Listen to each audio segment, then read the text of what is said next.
Good morning to all of you. कैसे आप लोग? देखिए, जैसा कि आप सभी छात्र चाहते थे कि सर एक बार केमिस्ट्री स्टार्ट कर दीजिए, तो मैं अब केमिस्ट्री स्टार्ट करने जा रहा हूँ। लेकिन केमिस्ट्री स्टार्ट करने से पहले आपको डिस्कशन करना चाहूँगा सिलेबस के साथ, कि यदि आप सिलेबस समझ जाओगे कि आपको स्टडी क्या करना है और स्टडी किस प्रकार से करना है, तो आपका यानी कि 50% समस्या आपकी दूर हो जाएगी। क्योंकि जब हम सिलेबस को समझ जाते हैं, उसके कंसेप्ट को समझ जाते हैं, तो आपकी आधी समस्या दूर हो जाती है। आपके दिमाग से जो डर बैठा होता है वो निकल जाता है। ठीक है, तो मैं आज पहले सिलेबस डिस्कशन करूँगा, उसके बाद मैं कोशिश करूँगा डेली एक वीडियो आपको उपलब्ध करा दूँ इसका केमिस्ट्री का। हाँ, एक बात मुझे बताइएगा कि जो मैं क्लासेस लूँगा उसमें या तो PDF पे लूँ या मैं डायरेक्ट इस तरीके से लूँ कि मैं बोलता जाऊँगा, आप नोट्स बनाते जाइए। जी, आप मेरे को कमेंट्स बॉक्स में लिख के मुझे बता दीजिएगा, क्यों मैं उसी हिसाब से क्लासेस लूँगा आपकी। ठीक है, चलिए पहले सिलेबस डिस्कशन करेंगे। केमिस्ट्री में कुल मिला के आपकी 5 यूनिट है। कितनी है? 5 यूनिट है। ठीक है, पहली यूनिट आपकी है atomic structure and chemical bonding and solution. यानी ये एटॉमिक स्ट्रक्चर यानी कि परमाणु संरचना और केमिकल बॉन्डिंग एंड सॉल्यूशन और उसके सॉल्यूशन, यानी कि एटॉमिक स्ट्रक्चर्स की बात हो गई। कंसेप्ट है आपका, क्योंकि प्रत्येक एलिमेंट किससे बना है? एटॉमिक स्ट्रक्चर्स के द्वारा बना हुआ है। ठीक है, और जब एटॉमिक स्ट्रक्चर कहीं भी है तो उसके बाद जब केमिकल बॉन्डिंग होगी तभी तो कोई एलिमेंट बनेगा। ये बताइए मुझे, कुछ ना कुछ रिएक्शन। तो वही आपका Rutherford model of atom, Bohr's theory, expression of energy, यानी एक्सप्रेशन ऑफ एनर्जी की बात कही इसने, and radius to be omitted, and hydrogen spectrum explanation based on the Bohr models of atom. इनकी इसके बाद हाइड्रोजन स्पेक्ट्रम की भी बात कही, जो कि किसके बेस होगा? बोर्स मॉडल के ऊपर। Heisenberg uncertainty principle, quantum number, orbital concept, shapes of the s p and d orbital, poly exclusion principle, Hund's rule of maximum multiplicity of बाउ रूल, इलेक्ट्रॉनिक कन्फिगरेशन। ठीक है, ये आपका टॉपिक से यहाँ तक का पहला। उसके बाद आइए chemical bonding and concept of chemical bonding. ठीक है, यानी कि यहाँ पे कंसेप्ट आ गया केमिकल बॉन्डिंग का। ठीक है, अब कॉज ऑफ केमिकल, यानी केमिकल बॉन्डिंग के कारण क्यों होते हैं chemical bonding. Types of the bond क्या है? आयनिक बॉन्डिंग, NaCl के एग्जाम्पल दे दिया। कोवेलेंट बॉन्ड, यानी कि टाइप्स ऑफ द बॉन्ड जो भी हैं। ठीक है, अब कोवेलेंट बॉन्ड में किस किस के बारे में देखना है? इन्स के बारे में देखना है। कोऑर्डिनेशन बॉन्ड में NH4 के बारे में देखना है। एनोमलस प्रॉपर्टीज ऑफ NH3 की प्रॉपर्टीज, H2O की, due to hydrogen bonding and metallic bonding, यानी कि इनकी प्रॉपर्टी किसके द्वारा? हाइड्रोजन बॉन्डिंग के कारण और metallic bonding. Solution, idea of solute, solvent and solution, method to express the concentration of solution, molarity, mole per liter, molarity, normality, ppm, mass percentage, volume percentage and mole fraction। तो ये आपका solution से है। देखिए, यानी ये solution, sorry यहाँ solutions, ये सॉल्यूशन अलग है, केमिकल बॉन्डिंग अलग है। 3 टॉपिक्स को जोड़ के पहली यूनिट तैयार की गई है। ठीक है, सेकेंड यूनिट वाटर।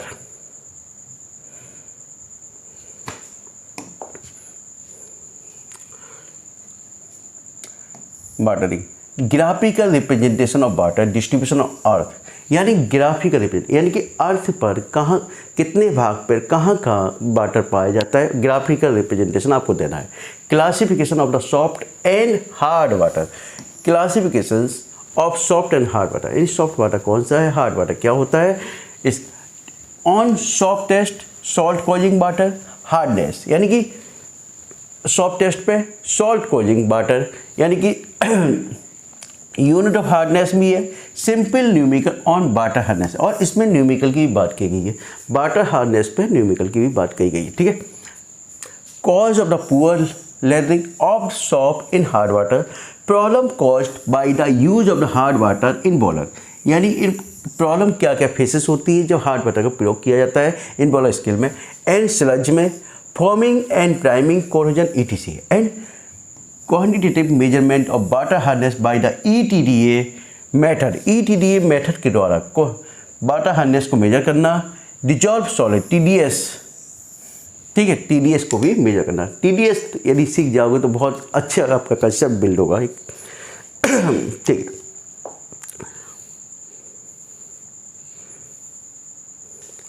यहाँ देखिए वाटर सॉफ्टनिंग टेक्निक, यानी वाटर सॉफ्टनिंग टेक्निक आपको स्पेशली बता दी गई है इसमें, है ना। इसमें सोडा लाइम प्रोसेस है, जियोलाइट प्रोसेस है, आयन चेंज प्रोसेस, तीनों प्रोसेस दी गई है। म्युनिसिपल वाटर ट्रीटमेंट की बात कही है, सेडिमेंटेशन की बात कही है, कोगुलेशंस एंड फिल्ट्रेशन, स्टेरिलाइजेशंस, वाटर और human consumption for drinking and cooking purpose from any water source and enlist Indian standard specification for drinking water, collect data and understand the standard. यानी इसमें water for the human consumption for the drinking and cooking purpose from any water sources and enlist Indian standard specification for drinking water, यानी कि cooking के लिए, drinking के लिए जो भी वाटर सोर्सेस है, कहाँ से वाटर सोर्सेस होता है और क्या क्या उसका स्पेसिफिकेशन स्टैंडर्ड है आपका, ठीक है। Collect data and understand standard, collect करना डेटा, यानी वो डेटा को आपको समझना है पूरा। इंजीनियरिंग मटेरियल, देखिए इंजीनियरिंग मटेरियल तीसरी यूनिट बिल्कुल अलग है, ठीक है। इंजीनियरिंग मटेरियल की बात कही गई है, यानी यहीं पे आपका एक बिल्ड कर दिया उन्होंने कंसेप्ट इंजीनियरिंग का, ठीक है। आपने देखा होगा नेचुरल ऑकरेंस ऑफ मेटल्स, यानी कि मेटल्स कहाँ का प्राप्त होती है, ठीक है। Natural occurrence, minerals, ore of iron, aluminium and copper, gangue, flux slag, metallurgy, brief account of the general principle of the metallurgy, यानी कि मेटलर्जी का एक ब्रीफ में जनरल प्रिंसिपल बताना है। एक्सट्रैक्शन ऑफ, यानी फिर जैसे आपको यहाँ नेचुरल ऑकरेंस ऑफ मेटल, यानी कि जो मेटल प्राप्त होती है नेचुरल स्टेट में वो किस प्रकार से प्राप्त होती है, ये सब उसके बारे में, ठीक है। अब इसके बाद एक्सट्रैक्शन, यानी उसका निष्कर्षण कैसे करते हैं, यानी कि देखिए एक ओर के रूप में प्राप्त होती है, यानी कि कैसे ओर के रूप में, यानी कि मिनरल्स के रूप में प्राप्त हुई, ठीक है। अब इसको यानी कई प्रकार की इम्प्योरिटीज होती है, उन इम्प्योरिटीज को कैसे दूर करोगे, ये इस मेथड में extraction of iron from hematite और यूजिंग द ब्लास्ट फर्नेस, यानी देखिए उन्हें बाकायदा खोल के बता दिया आयरन फ्रॉम हेमेटाइट, यानी आयरन हेमेटाइट ओर से कैसे प्राप्त करोगे, यूजिंग ब्लास्ट फर्नेस के द्वारा। एल्युमिनियम फ्रॉम बॉक्साइट, एल्युमिनियम को बॉक्साइट के द्वारा एलोंग विद रिएक्शन के द्वारा, ठीक है। एलॉय एलॉय देखिए next definitions, purpose of alloying, ferrous alloy, non ferrous alloy with suitable example, properties and application, और प्रॉपर्टी और application. General chemical composition based applications, elementary idea only detail, Portland cement and hardening, glass refractory and composite material. देखिए Portland cement and hardening की बात कही है, glass refractory and composite material की बात कही है उन्होंने।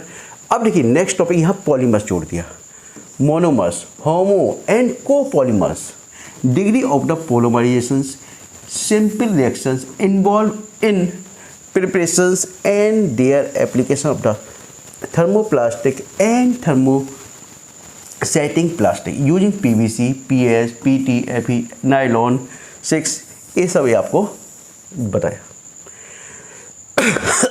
तो अच्छा सिलेबस है केमिस्ट्री, इंजीनियरिंग मटेरियल। अब chemistry of the fuels and lubricant,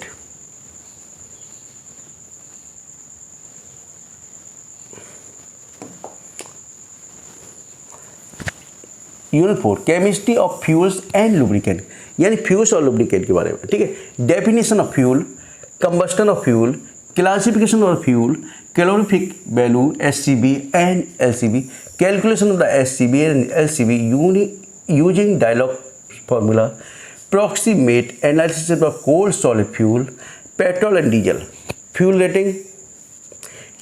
अब देखिए ऑक्टेन एंड सीटेन नंबर, ये बहुत इंपॉर्टेंट टॉपिक है, बताऊंगा जब मैं कराऊंगा इसको। Chemical composition, calorific value and application of the LPG, CNG, water gas, cold gas, producer gas and biogas. Lubrication, function and characteristic property of good lubricant, lubricant की characteristic क्या है गुड की, क्लासिफिकेशन विद एग्जाम्पल, एग्जाम्पल के द्वारा देना है।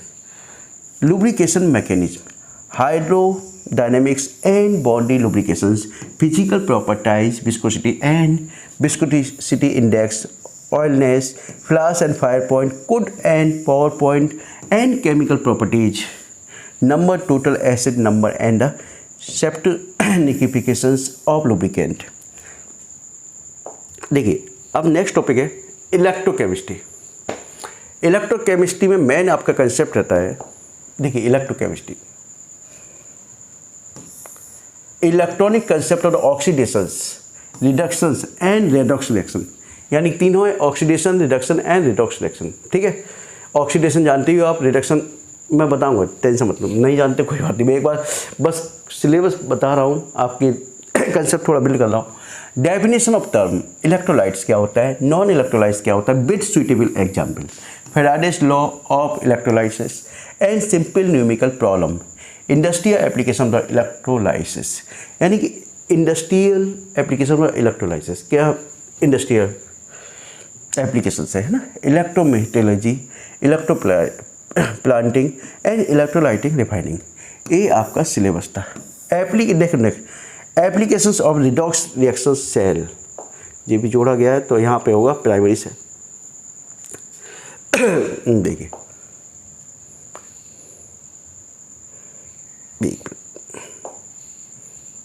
Primary cell देखिए primary cell के अंदर अच्छी बात है ना, खोल दिया ड्राई सेल, सेकेंडरी सेल। ठीक है, प्राइमरी और सेकेंडरी सेल के बारे में दोनों खोला है। ठीक है, definitions and types of the corrosion, definition types of the corrosion, ठीक है, H2 liberations and O2 absorptions, mechanism of the electrochemical corrosion, यानी मैकेनिज्म भी बतानी है आपको, factors affecting the rate of the, और कौन कौन से फैक्टर्स इफेक्ट करते हैं कोरोजन का। इंटरनल कोरोजन प्रिवेंटिव मेजर, यानी इंटरनल कोरोजन और प्रिवेंटिव, यानी इंटरनल जो कोरोजन होता है उसको प्रिवेंट कैसे करोगे, है ना। Purifications, alloying and heat treatment and external corrosion preventive measure, metal anodic cathodic coating and organic inhibitors, ये आपका सिलेबस था, ये आपका सिलेबस था। आप मेरे को बस एक टॉपिक बता दीजिए कि या तो मैं आपको सीधे पढ़ाने बैठे जाऊँ बिना PDF के, है ना, लेकिन आपका कंसेप्ट बिल्कुल बढ़िया तरीके से हो जाएगा, आप लिखते जाइए, या मैं PDF बना के पढ़ाऊँ तो समझा दूँ आपको और वो नोट्स शेयर कर दूँ। नोट्स तो मैं बाद में शेयर भी करूँगा। वैसे मेरे ख्याल से ये है कि यदि मैं डायरेक्ट बोर्ड पर पढ़ाऊँ और उसके बाद आप अपने नोट्स बनाते रहिए तो वो ज़्यादा सही है, आपको प्रैक्टिस भी रहेगी और थोड़ी मेरी मेहनत भी बची जाएगी, क्योंकि मेरे को और क्लासेस भी लेनी होती हैं। चलिए, जो स्टूडेंट पहली बार मेरे चैनल को देख रहे हैं कृपया चैनल को सब्सक्राइब कीजिए और अधिक से अधिक शेयर कीजिए। Okay, thank you.